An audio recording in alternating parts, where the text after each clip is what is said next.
জামাতের নেতৃত্বে কোনো জোট ইসলামী দলের এটা কিন্তু আসলে বাস্তবতা না। এটা জামাতের নেতৃত্বে কোনো জোট হচ্ছে না।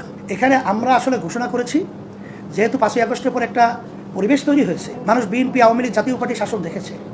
বাংলাদেশে 93 জন মুসলমান বসবাস করে। সবাই এখন দাবি হলো ইসলামী নীতি আদর্শটা বাস্তবায়ন হোক। সেই লক্ষ্যে আমরা ঘোষণা করেছি ইসলামের ব্যাপারে একটা বাক্স হোক।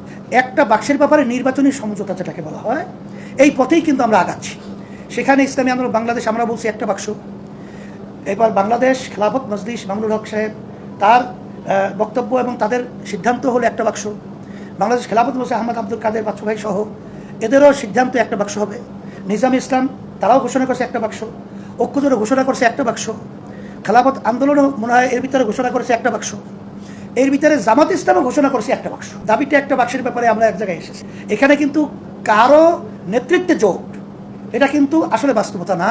এটা ইসলামী আন্দোলনের নেতৃত্বে জোট হবে বা জামাতের নেতৃত্বে জোট হবে, এটা জোট না।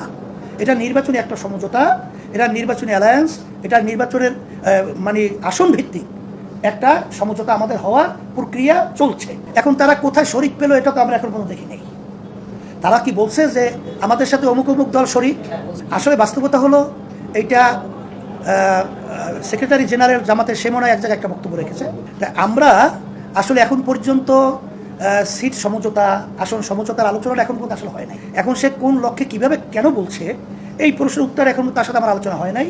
এটা এখন পরিষ্কার আমি আসলে বলতে পারবো না। এটা যদি সে বলে থাকে এই কথাটা সে ঠিক বলে নেই। এটা যদি সে বলে থাকে এই মেসেজটা আমি বলবো যে নির্বাচনী আসনের ব্যাপারে এটা কিন্তু ক্ষতিগ্রস্ত হবে। এটা তার বলা ঠিক না। সমঝোতার ব্যাপারে এটা কিন্তু আসলে বিঘ্নিত ঘটবে।